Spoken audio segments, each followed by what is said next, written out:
ہمارے سروں کی کیا حیثیت ہے۔ حضرت زیاد بن سکن میدان احد میں جب زخمی پڑے تھے تو حضور نے فرمایا ان کو اٹھا کر میرے پاس لاؤ۔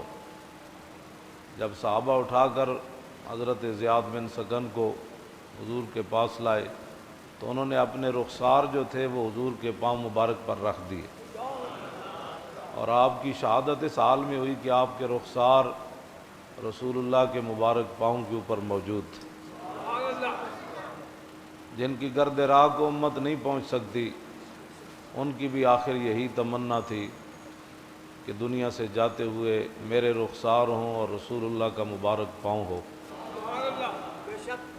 تو وہی تڑپ، وہی محبت، وہی عشق، وہی دین کے ساتھ وابستگی اللہ تعالیٰ اس کا ذرہ ہمیں بھی نصیب فرمائے۔